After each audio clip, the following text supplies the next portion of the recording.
Hoy hablaremos sobre este tema importante, la sinapsis. Mi nombre es Erika Marcela Cardona Duque, estudiante de especialización en neuropsicología en el ámbito educativo, y mi docente se llama Oscar Rodríguez en la clase de anatomía y fisiología del sistema nervioso.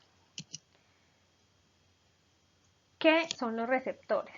Los receptores son proteínas que posibilitan que determinadas sustancias vitales para el cuerpo humano interactúen con los mecanismos dispuestos por el metabolismo celular, que degrada las proteínas, las absorbe y las transporta a los otros sectores del organismo que las requieren para su correcto funcionamiento. Tipos de receptores. Pueden ser de tipo paracrino, receptores sinápticos, receptores del sistema inmunitario de moléculas como citoquina y linfoquinas, endocrinos, receptores de hormonas. Existen muchos tipos de receptores sensoriales, son estructuras muy complejas que pueden ir desde una proteína en una célula a una célula e incluso un grupo especializado de células. Sin embargo, todas son estructuras que transforman energía en potenciales de acción. Clasificación de los receptores sensoriales. Se pueden clasificar utilizando muchos criterios: energía que los estimula, origen del estímulo. Las más utilizadas, siguiendo la naturaleza del estímulo, son mecanoceptores, energía mecánica, presión y tacto; quimiorreceptores, estímulos químicos, gusto, olfato, pH, presión de oxígeno; termoceptores, estímulos térmicos, frío y calor; y fotoceptores, estímulos luminosos, luz. Otras clasificaciones: exteroreceptores, que detectan información del exterior del organismo, y también interoreceptores, que detectan información del interior del organismo. Clasificación de los receptores sensoriales. Existen varias formas de clasificar los receptores dependiendo de los criterios empleados: la sensación provocada, su origen embriológico, su localización y la naturaleza física del estímulo. Las más habituales son criterios de localización, que permiten distinguir entre exteroreceptores, receptores externos, interoreceptores, receptores viscerales, y propioceptores, receptores musculares y articulares. Otro criterio muy utilizado es la que atiende a la naturaleza física del estímulo, según el cual los receptores se clasifican en mecanoreceptores, que son estimulados cuando se produce la deformación mecánica del receptor o de las células adyacentes a este; y termorreceptores, que se estimulan cuando detectan cambios en la temperatura. Los hay que se estimulan con el frío y los otros con el calor. Nociceptores, estimulados por el daño producido en los tejidos o cuando este daño es inminente, ya sea por mecanismos físicos o químicos. Fotorreceptores, sensibles a la incidencia de la luz sobre la retina del ojo. Quimiorreceptores, que son estimulados por sensaciones químicas de gusto y olfato, sabores y olores, por la concentración de oxígeno y dióxido de carbono en la sangre arterial, o por la osmolalidad o el pH de los líquidos corporales. Y un tercer criterio les clasifica en función a su estructura en primarios y secundarios. Primarios, formados por la terminación de una fibra sensorial, y los secundarios, formados por una célula especializada que se conecta a través de una sinapsis con la fibra sensorial.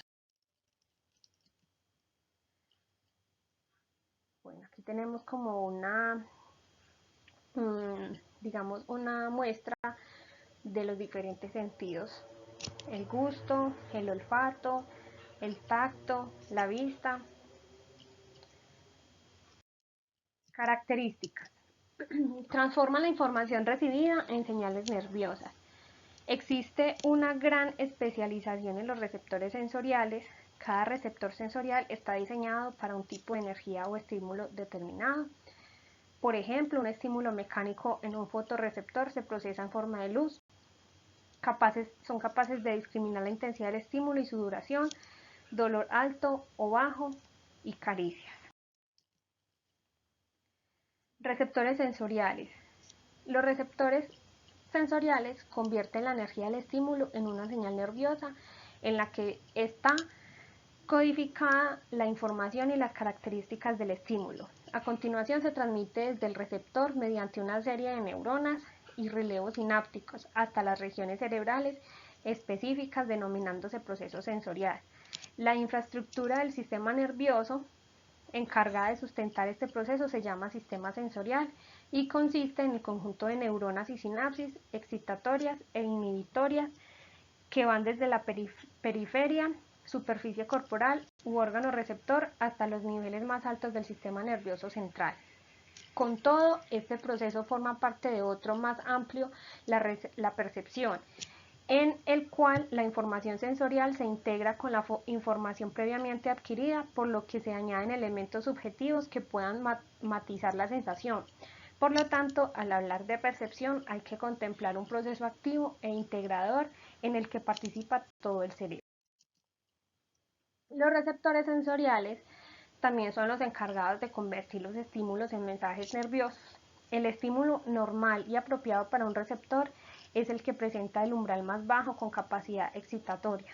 A este estímulo se le llama adecuado o específico e implica la mínima intensidad necesaria para que pueda ser detectado.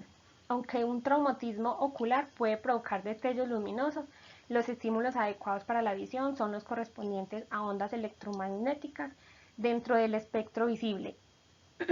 Esta idea está en relación con la ley de Müller de las energías sensoriales específicas que postula el tipo de sensación no está determinado por el estímulo, sino por el órgano sensorial estimulado y por la zona del sistema nervioso central donde se procesa la información.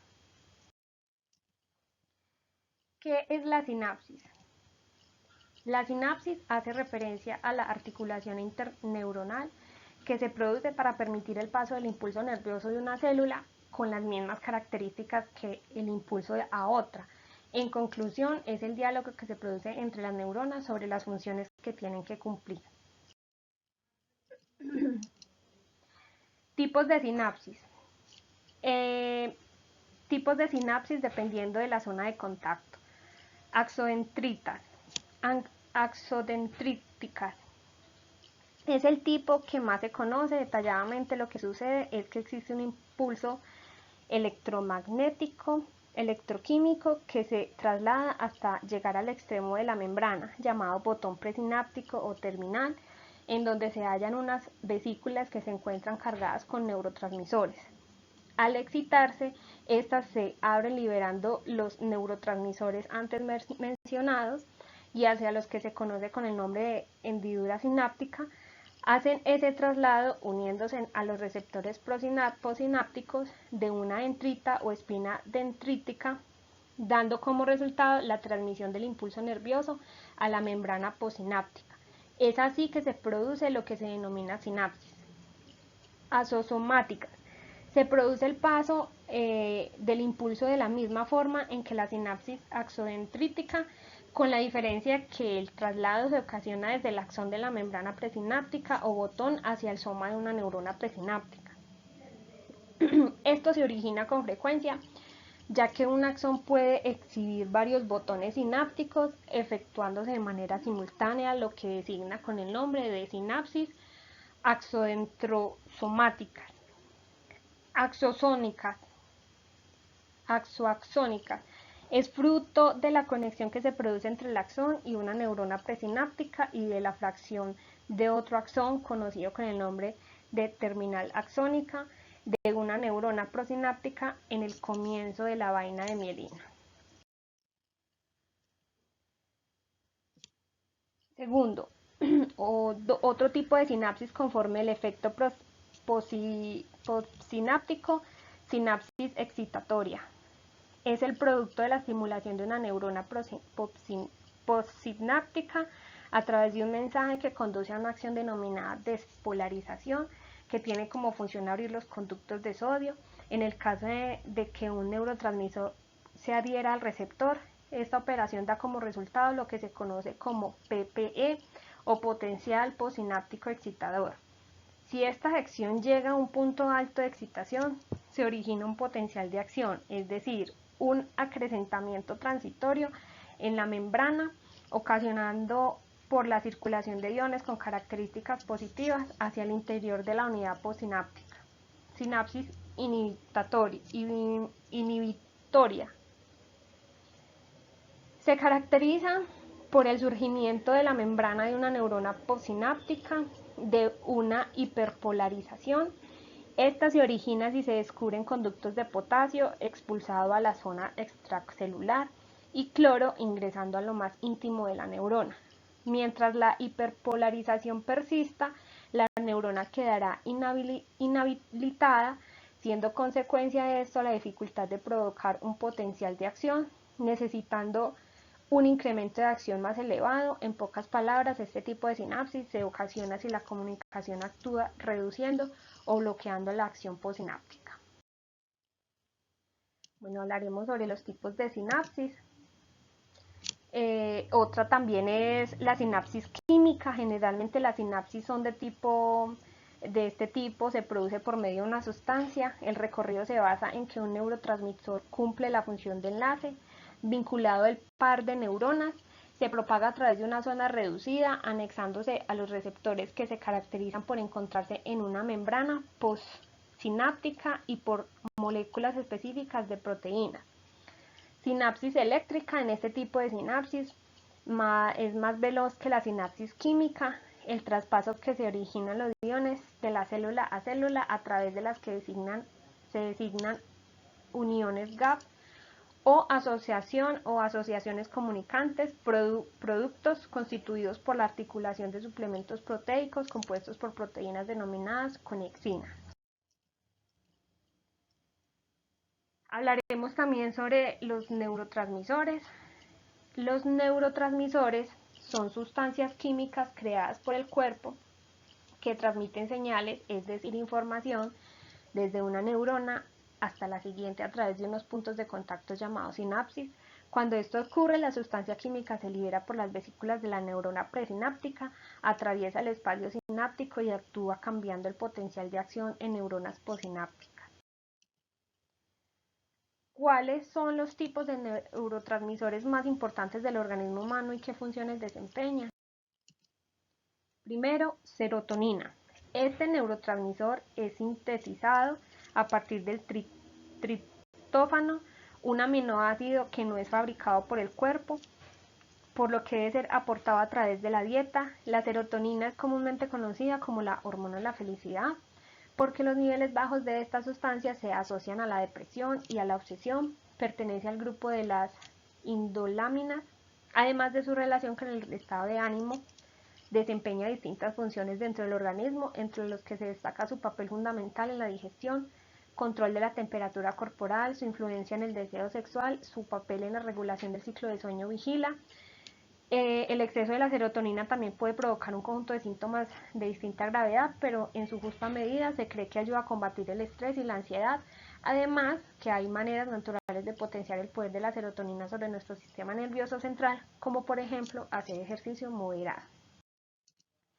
2. Dopamina. La dopamina es otro de los neurotransmisores más conocidos porque está implicado en las conductas adictivas y es la causante de las sensaciones placenteras. Sin embargo, entre sus funciones también encontramos la coordinación de ciertos movimientos musculares, la regulación de la memoria, los procesos cognitivos asociados al aprendizaje y la toma de decisiones. Tercero, las endorfinas. Bueno, ¿te has dado cuenta que después de salir a correr o practicar algún ejercicio te sientes mejor o más animado y enérgico? Pues esto se debe fundamentalmente a las endorfinas, una droga natural que es liberada por nuestro cuerpo y que produce una sensación de placer y euforia. Algunas de sus funciones son promover la calma, mejorar el buen humor, reduce el dolor, retrasa el proceso de envejecimiento y potencia las funciones del sistema inmunitario. Cuarto, la adrenalina. La adrenalina es un neurotransmisor que desencadena mecanismos de supervivencia, pues se asocia a las situaciones en las que tenemos que estar alerta y activados, porque permite reaccionar en situaciones de estrés. En definitiva, la adrenalina cumple tanto funciones fisiológicas como la regulación de la presión arterial o del ritmo respiratorio y la dilatación de las pupilas, como psicológicas, mantenernos en alerta y ser más sensibles ante cualquier estímulo. Quinto, noradrenalina. La adrenalina está implicada en distintas funciones del cerebro y se relaciona con la motivación, la ira o el placer sexual. El desajuste de noradrenalina se asocia a la depresión y a la ansiedad. 6. El glutamato es el neurotransmisor excitatorio más importante del sistema nervioso central, es especialmente importante para la memoria y su recuperación y es considerado como el principal mediador de la información sensorial, motora, cognitiva y emocional. De algún modo, estimula varios procesos mentales de importancia esencial. Las investigaciones afirman que este neurotransmisor presente entre el 80 y 90% de la sinapsis del cerebro. El exceso de glutamato es tóxico para las neuronas y se relaciona con enfermedades como la epilepsia, el derrame cerebral o enfermedad lateral amiotrófica. Séptimo, la GABA. La GABA actúa como un mensajero inhibidor, por lo que frena la acción de los neurotransmisores excitatorios. Está ampliamente distribuido en las neuronas del córtex y contribuye al control motor, la visión, regula la ansiedad, entre otras funciones corticales. Por otro lado, este es uno de los tipos de neurotransmisores que no atraviesan la barrera hematoencefálica, por lo que se debe ser sintetizado en el cerebro. Concretamente, se genera a partir del glutamato. Acetilicona. Como curiosidad, este es el primer neurotransmisor que se descubrió. Este hecho ocurrió en 1921 y el hallazgo tuvo gracias al señor Otto, un biólogo alemán ganador del premio Nobel en 1936. La acetilcolina, ampliamente distribuida por la sinapsis del sistema nervioso central, pero también se encuentra en el sistema nervioso periférico. Algunas de las funciones más destacadas de este neuroquímico son: participa en la estimulación de los músculos, en el paso del sueño a vigilia y en los procesos de memoria y asociación. La clasificación de los neurotransmisores. Los tipos de neurotransmisores pueden clasificarse a partir de estas categorías, cada una de las cuales engloba varias sustancias. Primero, aminas. Son neurotransmisores que se derivan de distintos aminoácidos, como por ejemplo el triptófano. En este grupo se encuentran norepinefrina, epinefrina, dopamina o la serotonina. 2. Los aminoácidos. A diferencia de los anteriores, estos son aminoácidos, por ejemplo, el glutamato, el GABA, aspartato o glicina. Tercero, purinas. Las investigaciones recientes indican que las purinas como el ATP o la adenosina también actúan como mensajeros químicos. Cuarto, gases. El óxido nítrico es el principal neurotransmisor de este grupo. Quinto, péptidos. Los péptidos están ampliamente distribuidos en todo el encéfalo, por ejemplo, las endorfinas, las dinorfinas y las taquininas. Sexto, ésteres. Dentro de este grupo se encuentra la acetilcolina. Su funcionamiento: no hay que olvidar que a pesar de que cada uno de los tipos de neurotransmisores pueda ser asociado a ciertas funciones con el sistema nervioso, no se trata de elementos con intenciones y un objetivo a seguir, de modo que sus repercusiones en nosotros son puramente circunstanciales y dependen del contexto. Dicho de otro modo, los neurotransmisores tienen los efectos que tienen porque nuestro organismo ha evolucionado para hacer de este intercambio de sustancias algo que nos ayuda a sobrevivir, al permitir la coordinación de diferentes células y órganos del cuerpo. Por eso, cuando consumimos fármacos que emulan el funcionamiento de estos neurotransmisores, muchas veces tienen efectos secundarios que incluso pueden ser todo lo contrario al efecto esperado.